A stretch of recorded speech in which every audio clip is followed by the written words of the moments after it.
Good morning, ladies and gentlemen. I'm Meadsy69 and welcome back to the channel. Today we're going to be having a look at the Deathstar, the FV215B 183.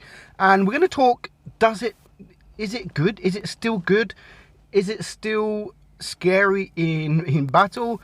And does it need a new buff? Now, it did get nerfed a few updates ago, and for me it almost got destroyed. I mean, they nerfed the accuracy and they nerfed the camo value. Now, if you look at this screenshot we got here, this is update 6.4 stats, and if you look at the Deathstar on the orange, it's the lowest performed tank in tier 10, and this is from 55 to 65% players, so these are pretty good players. And this here is update 6.5, and again it is the lowest performing tank in tier 10, not just TDs, like everything, mediums, heavies, light tanks. It's the lowest. I mean, 55 to 65% players, they're averaging around 53-54% win rate, and they're not even averaging 2000 average damage across the board. So the stats are very low. Since it's been nerfed, it's just constant. It's the worst performing tier 10 in the game, and I'm actually working on a video, top 5 videos where best performing tanks in the game, worst performing tanks in the game, and then best performing premium tanks in the game, and worst performing premium tanks in the game. And actually the Deathstar is one of the worst performing tanks in the entire game. From tier 5 to tier 10, it's one of the worst performing, actually not even tier 5 to tier 10, literally from tier 1 to tier 10, it's in the top 5 of the worst performing tanks in the game. So why is it performing so bad? It's simple. Everyone wants the Deathstar. Everyone, whether you're 60%, 50%, 40%, 30%, everybody wants the Deathstar because they think that they can just sit at the back and whip out 1400 damage every time, and it just does not work like that. Yes, in a way it does, because you do need to sit at the back. Now, the problem with the Deathstar now, before it got nerfed, you could sit at the back. I mean, one of my last videos just before the Deathstar got nerfed, I put as a video why the Deathstar's getting nerfed, and I was on dead rail, sat at the back the entire game, and I didn't get spotted until the very end, and I whipped out 7000 damage without getting spotted. I've done 7000 damage without getting spotted. It's my highest damage tank in the game. I mean, not my win rate. It's 7900 damage is the most damage I've ever done. It was in this tank. It's my most played tank, over 2000 battles in this tank, because it was fun. It was absolute fun, and when you know how to use the Deathstar, it really is a fun tank. But since it got nerfed, I'm not gonna lie, I don't enjoy it as much. I don't enjoy playing it because you literally get spotted anywhere. You can start off on dead rail and you can go up to the usual TD spot and you're spotted. As soon as you shoot, you're spotted, which is, in a way, it's a good thing. It's a good thing because those 30 to 40% players that just sat at the back farming damage, 5, 6, 7,000 damage, can't do it anymore. They have to, sometimes they have to actually work for it, and you can't just sit right at the back and in one position all game, because you will get spotted. So you need to start moving. You need to pick your targets well. Don't get me wrong, you can, I mean, this game here, I'm just sat in this corner. I'm not at the back of the map. I'm pretty much in the front. Yes, we are dying. Our team is dying, but there's only 2 tanks left now, and that is the KPF and the IS-4. Now, I'm not going to rush in because I'm pretty much a one-shot. If the KPF and the IS-4 both shoot me together, they're going to kill me. So you have to play it. You still have to play it smart. And players think they can just roll up and dish out 1400 damage with your Hesh, and that, for me, that's a lot of people ask for the Deathstar to be nerfed because of the alpha damage. Now, the alpha damage for me is not a problem. I don't get scared of Deathstars when I'm coming against them, even if I'm in my Leopard 1. You just change your play style. If there's a Deathstar on the enemy team and you're in a Leopard 1, you need to think where that Deathstar will be. And that's why I love tanks like the Leopard one so much, because it's constant thinking. You can't just roll up and deal damage and spot the team. You have to think about it. You have to think about what you're doing. And the Deathstar is kind of the same in a way. You can't just roll up with the Hesh and deal 1400 damage.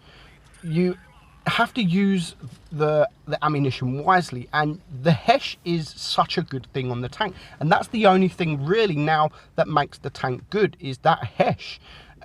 Do I think it needs buffing? No, I don't need it. No, I don't think it needs buffing, even though I'm not enjoying it now because I get spotted everywhere. And usually the reason I don't enjoy it as much, because I'm not one of those tanks that just sit at the back of the map the whole game. I'm one of those that, you know, go sort of places where people won't think a Deathstar's going to be. Like this map, we're going to watch Sir Potato, and he's going to actually do brilliantly. But again, he's going to go to a spot where everybody knows, like if there's a Deathstar, he's going to be in this spot, or he's going to be the other side of the map. Where if this was me playing, I'd pretty much maybe go to the middle and deal damage from there. And that was the problem. I could go to the middle-ish, deal damage, and I still wouldn't get spotted. Where now, he's going to get spotted even in this position. However, he's going to get that shot on the T30. He does miss, and he is, I think he's already spotted, I'm not sure. If not, then he should be. So I like to do the unthinkable in the Deathstar, and that's what a lot of the big players that do big damage does in this tank. They go into positions where you won't think a Deathstar is going to be. Now, you can Hesh most tanks in the game, well, probably all the tanks in tier 10, if you can get to the side. And you really want to make use of that Hesh, because you've got a 900 alpha damage on your AP, but your Hesh does 1600, up to 16, just over 1600 damage. So if you can Hesh every single tank from the side or the rear, why would you want to be in front of them? I mean, this game here, we are going to sit behind. I mean, we're going to watch Sir Potato sit behind this thing here, and now he's going to get some shots. There we go, side of an E100. As soon as he's reloaded, that's a very low roll. That's 2 low rolls he's had now, just 1000 Hesh damage when it can do 1600. So that's potentially 1200 damage lost because of those low rolls. That's a lot of damage lost thanks to low rolls. He has now got a high roll loaded, but he does need to take out that tank, which is good because a lot of players don't do that. If they've got a high roll and there's a tank with 600 damage hit points, and there's another tank with 1000 or 1500, they will go for the higher hit point tank, which is, in a Deathstar, it's not too bad to do, because you can also put that tank on a one shot, and you don't really want to waste a 20-second reload in taking out a tank with 200 HP when you can possibly take out a tank with 1500 HP. So in a Deathstar, I know I said in my video, always take out the lower hit point targets, but in something like a Deathstar, then obviously you do need to think about that. Do you waste your shell on a tank that's 200, or do you try and get a shot with a tank that's 1500 where you can still potentially kill him if you can land that Hesh? Now, the Hesh doesn't land every single time. I mean, again, look, 1000 damage to the side. I don't think he was using Hesh there where he should have, because he had the side of the E4. But Sir Potato it's 2 versus 2, and he's still full hit points, and he still dished out 5700 damage without really moving from the back of the map. But when he needs to move, then he is going to move. Like now, he's still full hit points. He can take a couple of shots. The E5 is up there, can't quite get the shot on the E5, so he's just going to wait and see if he can get the shot on the E4, and yes, he does. Now, the accuracy on this tank got nerfed as well, and I don't mind that actually, because to be honest, the Deathstar was always the kind of tank where it was either a hit or miss. Even before the accuracy nerf, it was always one of those tanks where you can aim until your aim is literally fully in, you shoot and you miss. And it was also one of them tanks where you just snapshot and it gets, and it's full high roll, and you're like, what? How did that hit? Finally, we get a high roll there, and luckily leaves the E5 on 41 HP. Oof, he says there, and that pushes him above 8,000 damage. So it's still possible to do big damage games, but since the nerf, this was my first big damage replay for a very long time. So that is the Deathstar, guys. Did it need a nerf? Yes, it did need a nerf. Not so much to the accuracy, but definitely the camo. Do I think it needs a buff? No, I don't think it needs a buff. It's not as fun to play now, but I do think it's honestly good. It's not bad how it is, and it does stop those 30% players just camping at the back. Hope you enjoyed it, guys. I'm Meadsy, and I'll catch you soon.